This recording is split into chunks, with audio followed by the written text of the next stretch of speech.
Sit right down and I'll show you where my dreams began. I'm Michael Dugan, your culinary host, guiding you through the chef's journey. Join me at the chef's table, where you'll experience stories, secret sauces, signature dishes, and kitchen disasters.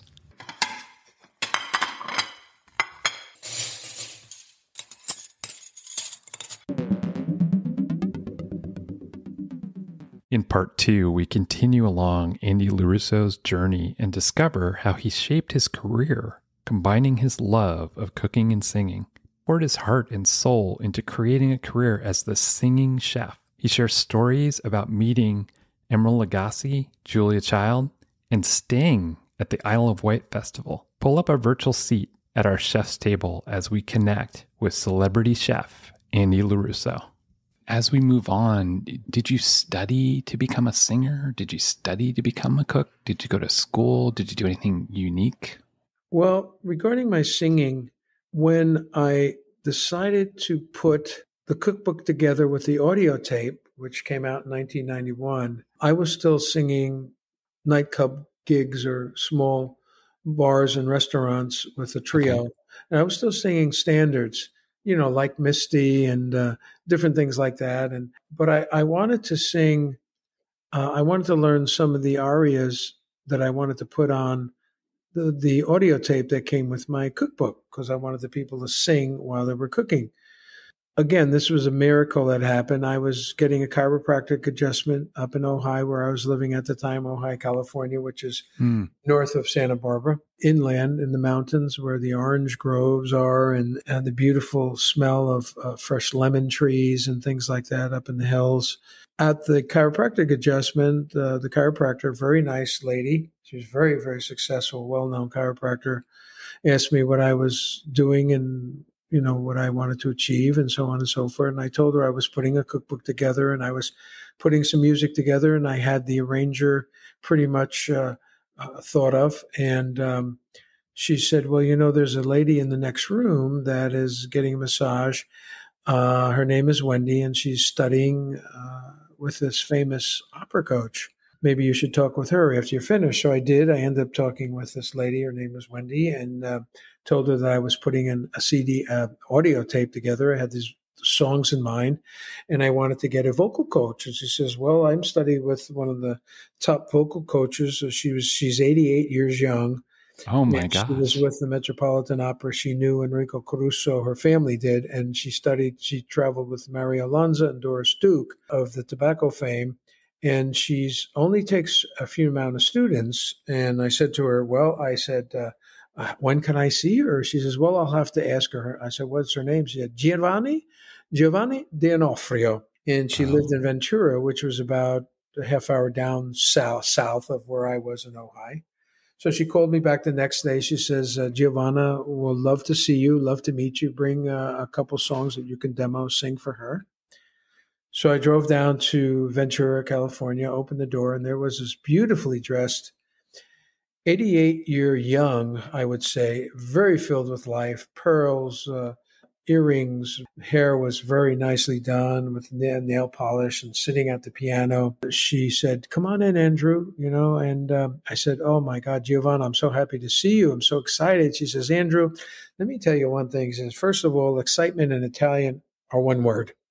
I believe it. And then she said to me, I want you to listen to what I'm going to teach you now. I want you to forget whatever anybody else has ever taught you and just listen to what I say. And I want you to go out and I want you to sing beautifully, because every note has a life of its own. It's a metaphysical. She was very metaphysical. She says, every note that you sing stays in the ethers and travels through space. So go out and sing beautifully and touch people's hearts with your music, with your notes, with your voice. And I'll always remember that.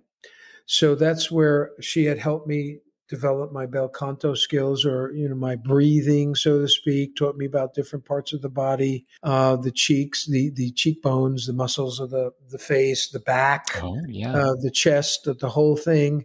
Opening up the nostrils, the ears, the whole ortholaryngology type of thing. But she was very wonderful, and I was very fortunate to be under her tutelage while I was learning the songs that I put on my audio tape: O Sole Mio, Santa Lucia, Arrivederci Roma, Volare, Non ti scordar di me, Funiculi Funicola. Learning some of those songs from some of the Pavarotti audio tapes that I had and singing along with them. Sure. So that's how it really started. So that was pretty much my vocal career lessons.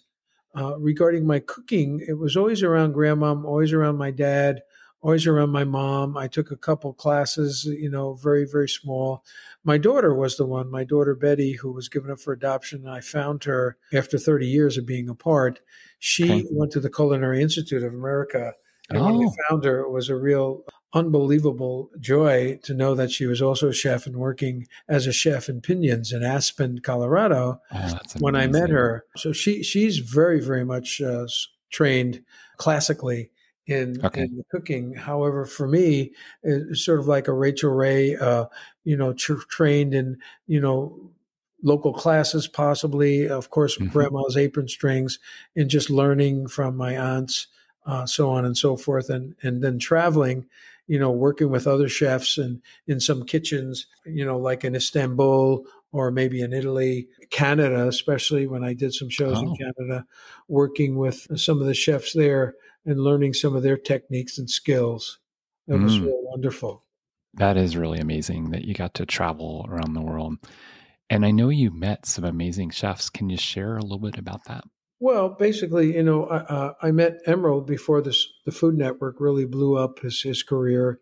He was at a fancy food show in Las Vegas, and it was just before he was just starting to take off with the Food Network. So I met Emeril, and of course, living in Santa Barbara, I had the occasion to run into Julia Childs, who was always at the farmers markets, tasting food that the organic farmers would give her to taste. And also, talking with her, giving her a copy of my first cookbook with the audio tape, meeting her at the local D'Angelo's bakery. Oh my gosh. Seeing her having a croissant and a cappuccino, being with her associates and her assistants. So Julia was a real blessing to see her, in person in Santa Barbara as well. She's an inspiration to so many people. Just incredible. Then working at some of the Italian festivals, I met Marianne Esposito, who's a wonderful chef at the Milwaukee Festa Italiana, where I used to do a couple years in a row. She was there.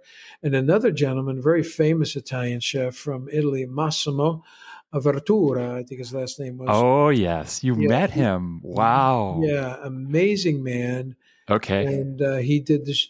He was on the chef stage, in between shows with me, doing his thing. I met Martin Yen. I used to watch Martin Yen. Yeah, Martin Yen. Yeah, Yen can cook, and I would always watch him debone or cut up the chicken in less than 16 seconds. It was amazing. It was like, okay, start the clock. Boom, boom, boom, boom, boom, boom, boom, boom, boom. He was a very nice man. He loved my double chocolate almond biscotti, because that's what I was making for my chef demo. Then when I was in Canada, I met some luminary chefs up there that were working in a chain of hotels, a very popular, don't remember the name of the chain of hotels. They were all across Canada. And some of the chefs had their recipes in a cookbook that they gave me. It was a coffee top table book, very beautifully done, hard cover, color photos and everything. Working in that capacity when I was doing the shows in Calgary at the Calgary Stampede. I did 2 years there, and we also had a chef stage there where I met some wonderful chefs that traveled around the world that were invited to cook at the Calgary Stampede. So, across these last 30 years, I met some, especially when I went to Istanbul, these two top chefs there were just phenomenal. Working as a tandem in a chain of very high-end restaurants, and we became good buddies. We still talk on Facebook and social platforms, Oh, that's But they wonderful. were very, very wonderful to meet them in Istanbul, to see their techniques and, learn, what they were using. And of course, they all love singing with me. And yeah, it's been a really wild, wild ride for sure. It sounds like it, Andy. Wow. Oh my gosh. You are an amazing storyteller. And I love how you can paint a picture and it's almost like we're there with you. I mean, I really feel that. And I've interviewed a lot of people and it's such a skill to be able to do that. I can imagine being at one of your shows and just walking away feeling truly inspired. Well, I just posted a photo that was taken of me. I did an event. I love to do fundraisers, and hopefully I'll be able to do some more fundraisers since the pandemic is slowly opening up venues and stuff. I did a fundraiser for the Marco Island Arts Center, which is about 30 minutes south of Naples, where I live. At the Arts Center, they had the actual fundraiser at Marriott Hotel, beautiful hotel that's on the beach in Marco Island now after $40 million renovation. So they had the fundraiser there. And at the event, usually during my show, I sing most of the songs that are on my CD, Amore CD. I was singing Sorrento. And what I usually do is I usually go out during that time. People are just in the middle of their main course dinner. And I went up to this couple and I pulled them both together. I asked them what they were celebrating, their 40th or 45th anniversary, whatever it Oh, was. I asked them how they met, and they each shared their stories, somewhat a little bit different than each other. I asked them when they had their first kiss, how many grandkids they have, how many children and grandchildren. And then I said, well, how would you like to go to Sorrento with me? And they said, oh, yeah. I said, well, only musically I can do it. Yeah. So I sang to them, Torna Sorrento, and the photographer took a picture, and it ended up the next day on the front page of the Marco Island Islander. So that's one of the photos that I just posted. okay. I just came across that photo. I'll have to look at it. Yeah. I have a true confession here. I'm not stalking you, but I follow you and I read. I've been digging in like it's a book on your site and the resources because I'm just fascinated by all the things that you've done and the people that you've honored. Well, the singing part of it too really opens up the heart. And when I get everybody to sing along with me, the whole room becomes your family.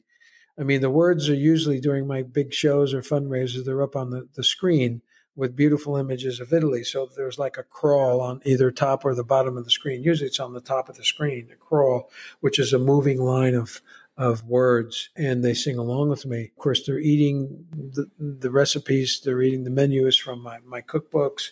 I can't wait to get back again doing that, Michael, and performing live audiences. I mean, it's really big part of my existence now. Well, when you get to Seattle, let me know because we're definitely coming. Yeah, well, I did some of the casinos in Seattle. So moving on, I have a place in our show that I love to share. It's called Let's Get Cooking.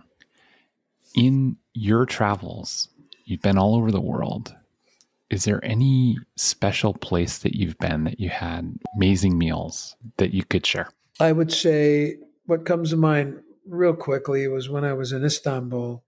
They had the Turkish delight. I never seen pastries and cakes and pies in one place that I had in this one cafe that I would go have my breakfast in most mornings before, the evening. My shows are in the evening in this cafe in Istanbul, actually a restaurant across the street. But when I walked into this cafe and I saw these amazing Turkish delight pastries, cakes and pies and cookies, it was colorfulness, the color that they used, and the displays. It was like being in a jewelry shop for pastries. How they displayed their wares. It was so incredible. That was one of the big highlights, as well as my breakfast in Turkey, the Turkish breakfast in one of the big hotels that they put me up in, with the cheeses and the grapes, the fruits, cooked items, the entrees, of course, the eggs, vegetables, potatoes, honey, and the teas, the Turkish teas, the coffees. I'd never seen anything like it for breakfast. needless to say, I stayed there for a couple of hours, relaxing and Wow. eating as much as I can. Then when I was in the Isle of Wight Festival, when I was performing, Sting and the Police were Yeah, I saw that. the main key, the A-listers, so to speak, there. And I was on a smaller stage. The chefs cooked for all the talent, and they usually had a separate tent that the celebrity, appearances, the rock and roll guys and whoever was performing go into these big tents, and they would lay out a buffet to end all buffets for the eating, and the chefs that they hired usually were chefs from London or England, across the pond, so to speak, the bay, whatever it was. Only get there by putting your car on a ferry. That's how you got to the Isle of Wight. But they would make these tremendous dishes and trays for the performers that I never seen anything like it. And I befriended a few of those chefs, one of which was my sous chef during my 2 shows that I did at the Isle of Wight Festival. And I'm still in touch with them these days through the social media. Other amazing meals while I was working and performing. Those are the ones that really came right to my mind, that were just outstanding. Working in the Istanbul, the Calgary Stampede area, working with those chefs, the Isle of Wight Festival. It was just so fantastic, the amount of creativity in the chefs that you meet along the way. That absolutely sounds incredible. The other piece I wanted to touch on is, as you've traveled around the world, for our listeners, my favorite place to travel in the world was Sardinia, and that's where we had our honeymoon, and it was just wonderful. Unbelievable experience. For you, you've traveled to a lot of places around the world. Can you give us a couple that you would recommend that our listeners could travel to? In Italy, I've only been to the Milan area. I love the Milan area. It was very cold. It was in January. I Okay. just come back from a yoga class with 2,000 people there up in Pisa, actually. But I enjoyed the northern area very much. We went to Firenze, to Venice. Very much enjoyed that. I hadn't been yet into the south, which I'm going to go in 2022, not only to visit my family, but also to go to Puglia and enjoy some of my friends down there who have an olive oil vineyard olive grove, where they make olive oils, and also a restaurant, which I hope to sing at when I'm out there in Italy. But I would highly recommend, Italy, all parts of it, all places, all seasons. Get your fill in every single place you find regionally in Italy as much as possible. I haven't been to Sicily yet, although my grandparents came from there. Haven't been to Ischia or some of the islands like you had been off the coast of Capri. Yeah. Capri is there. But I would definitely recommend going to all of those places for sure. And those are really, really good recommendations. So if you're listening, I would highly recommend that you take Candy's advice. So as we're cooking along, can you describe a couple of your favorite recipes that you cook? One of my most sought after desserts, my dolce, is the ricotta cheesecake, which I Americanized it, so to speak. Grandma would sometimes put the lattice work on it. Sometimes she would put the graham cracker crust on the bottom. Sometimes she would put the citrons in it. But I left out all of that, and I just make it with the 6 eggs, vanilla, a cup of sugar, half a cup of flour, and fresh ricotta cheese. And then I put the chocolate chips in it, the orange zest, and the juice of 1 orange. Put it in a 10-inch springform pan, bake it in an oven, 350-degree oven for about an hour, 10 minutes. Let it sit on the rack to chill, and then serve it with either strawberry sauce or raspberry sauce with a little powdered sugar. That's really one of my premier dolce desserts. Double chocolate almond espresso biscotti, which I'll probably gear up to make around the holidays now coming up. That is another one of my favorite cookies, biscotti to make. I always love doing branzino, which is a wonderful fish that's been gutted out. Usually it's a bass, sea bass, and nice and fresh, and stuffed with lemons and garlic and parsley, scaled really nicely, made Sicilian way with Sicilian olives, green olives, black olives, lemons, olive oil, salt and pepper, and baking in the oven for maybe 15 minutes. and taking that out. That's another one of my specialties, as well as eggplant parmesan.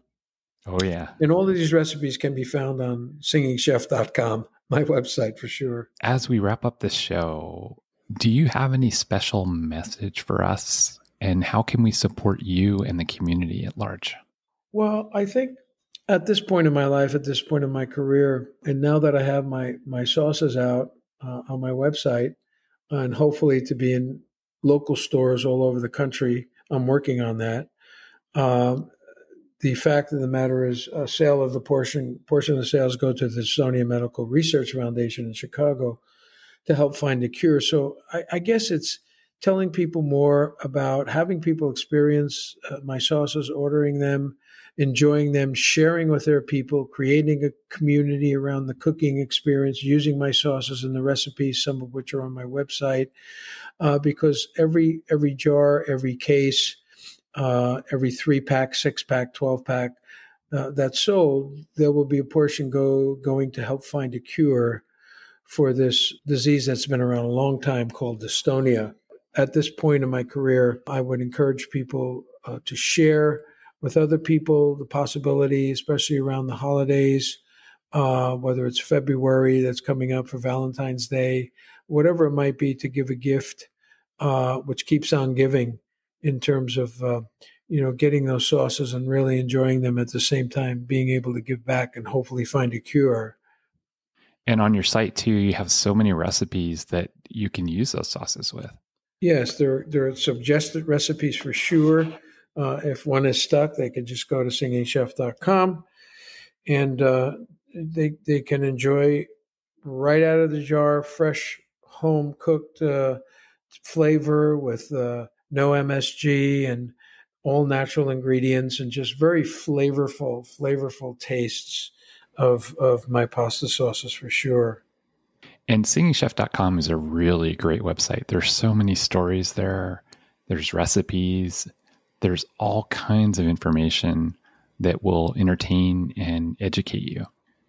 Well, Andy, I just want to thank you so much for coming on the show. It's truly an honor to spend time with you. And Voice for Chefs is really about giving chefs a voice. And as a celebrity chef, I think that you are truly a voice for chefs. Thank you so much, Michael. It was wonderful meeting you and your wife and seeing some of the friends at her birthday celebration. And we are now all connected. We are now what they say, familia. We are in each other's hearts, in each other's minds, soon to be in each other's stomachs. Oh, yeah. Food-wise, it's a total sensual experience.